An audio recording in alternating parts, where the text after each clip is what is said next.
What is going on, everyone? Hope you're all doing well. Today we're finally going to get a look at the PC port for Hogwarts Legacy, which has very much long been awaited. I have been looking forward to this game.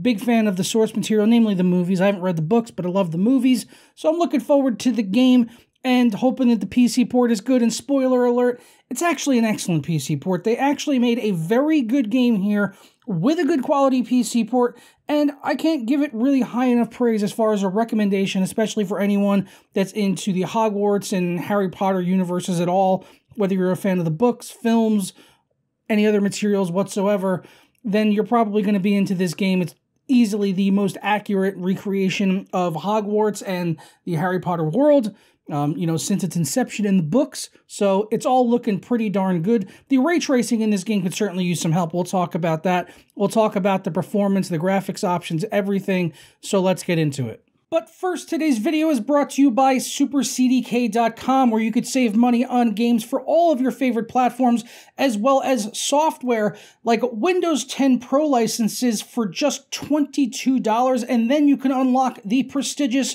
Dark Mode for Windows 10, which I honestly could not live without. It is blinding without the dark mode. You guys need it in your life. And now you can also save an additional 25% off at checkout by clicking Buy Now on any software products over there. Just go ahead and add it into your cart and put in my code JP25 at checkout and apply, and that'll bring our price from $22.44 all the way down to $16.83, a savings of over $5. And I'll walk you through how to get your key and install it on Windows 10. Go ahead and click Submit Order and complete your checkout from there. For me, that's going to be with PayPal, and then click on Pay Now.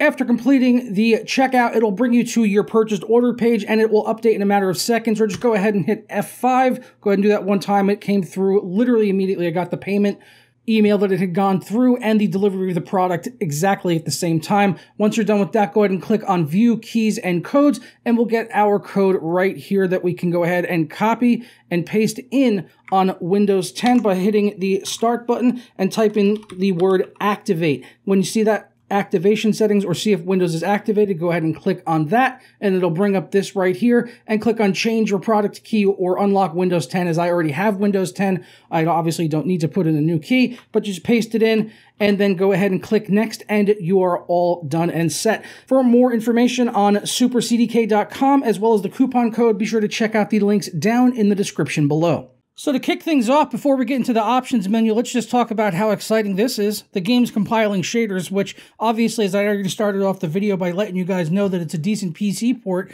here on Unreal Engine 4 using the DirectX 12 API. If I told you that it's a good port, chances are you probably could already figure that it does pre-compile shaders, and it does. Not only does it do it, it does it every time you start the game. So it does like a sort of like a check, I think, like a validation, verifies the files, all that. The compilation of the shaders takes longest the very first time you boot the game. It'll take maybe a few minutes or so, but after that, it's only a couple minutes. I do expect that might get longer when you have driver updates, or if you install a new graphics card or something, it'll probably have to recompile, or after you reboot your PC, maybe. But yeah, let's jump into the graphics options menu here. And I did toy around with a lot of things and messed around with stuff. This isn't what I necessarily landed on as my final settings of what I'm using, but I'll go over all of that and what I recommend here. One downside I would say on this port right off the bat is in the options menu is that there is no dedicated full screen mode. In my opinion, that's just dog shit. There's no reason for it. Just give us a fucking exclusive full screen mode. I mean, the windowed full screen works fine, but it's annoying, especially when it comes to people that maybe want to play it full screen on a larger resolution display. You have to sort of tweak things and adjust percentages and yada yada. It's very, very annoying, honestly, if you ask me. So I'm playing it windowed full screen on 4K. You've got NVIDIA DLSS in here. We've also got FSR2, XeSS, FSR 1.0, and NVIDIA image sharpening. So we've got the whole suite of upscalers here. As I'm running on a 4090, I would obviously opt for DLSS if anything, but you could also turn DLSS completely off. It is worth noting, though, that you do need to select an upscaler type if you want to use frame generation at all. So if I just go upscale, like, oh, I'm not going to upscale, the game runs fine at native, turn that off, all of a sudden frame generation is completely grayed out. So you pretty much have to select one of these.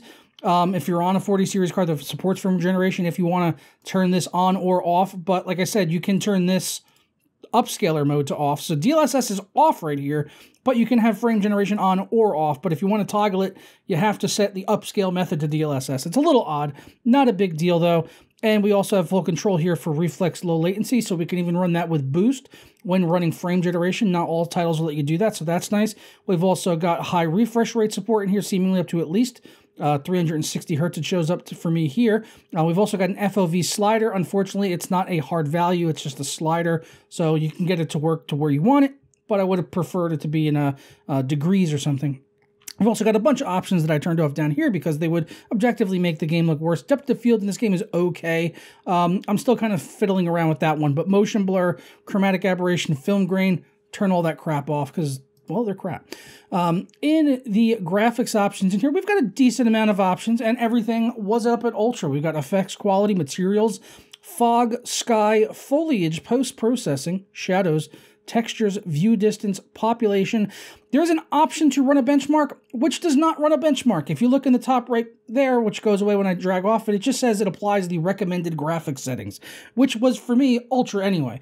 So this game does not have a built-in benchmark. It calls it a benchmark, but it just gives you recommended settings based on your hardware. If you've gone and toggled and tweaked all your settings to your liking and then hit run benchmark, it's just going to revert all your settings, so don't click on that. Stupid thing. Wish it had an actual benchmark.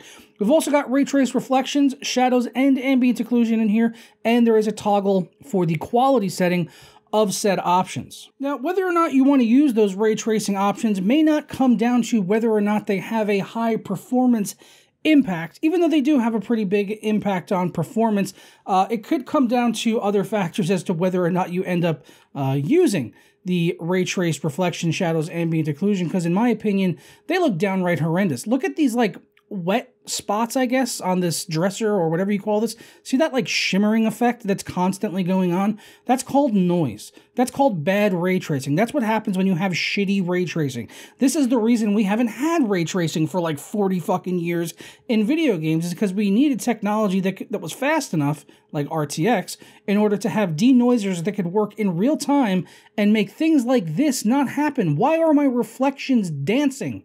They shouldn't be dancing. Like, this is not realistic. Like, that doesn't look good at all. This is just commentary on these ray trace reflections. The game otherwise outside of it is phenomenal. Fantastic. No issues there.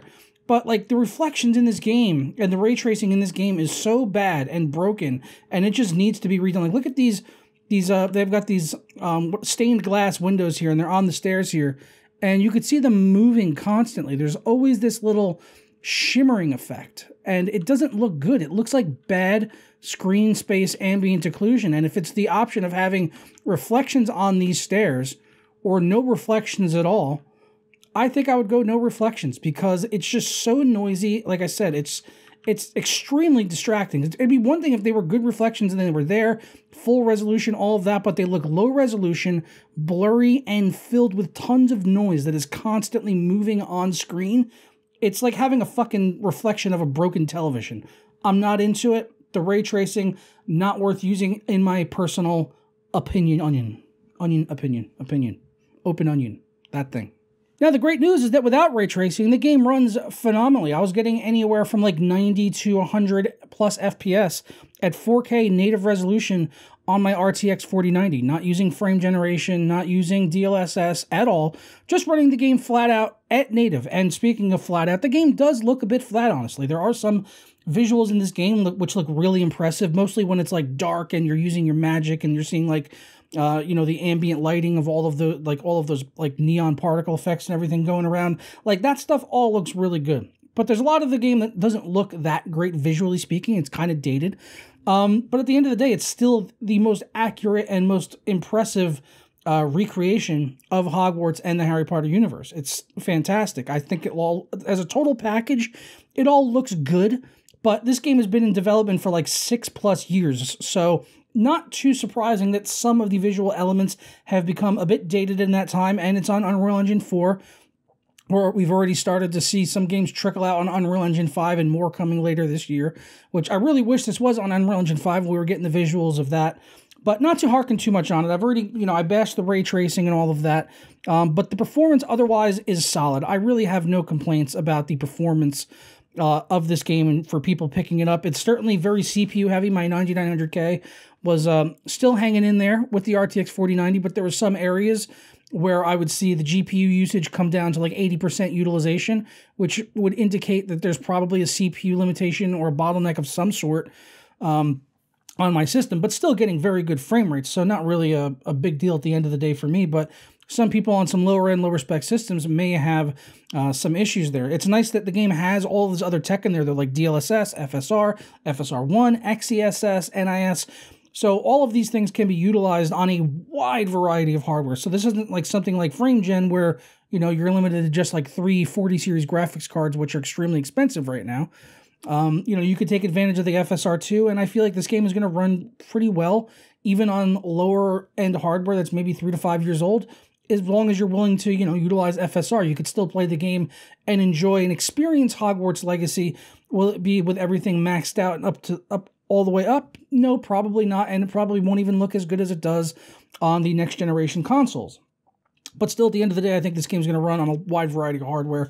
I've already seen videos of it running on the Steam Deck at 720p with FSR on like medium settings and getting like mid 40 FPS, but you could lock it to 30 and it'll just stay there, which is, you know, fine. A lot of Steam Deck users are okay with that, playing at a locked 30 frames per second. Not my bag, but, you know, it's something you can do. You could get this game running on a Steam Deck.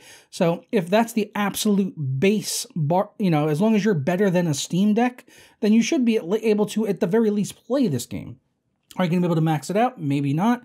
It's going to depend on your hardware. But overall, I am very pleased with the PC port for Hogwarts Legacy. Ray tracing stuff aside, the performance is solid. There's no traversal stutters or big frame hitches or spikes or anything like that. And to see that in a PC game nowadays on what is also, in fact, a good game, very well reviewed game. I believe it has a 85 on Metacritic at the time of me recording this.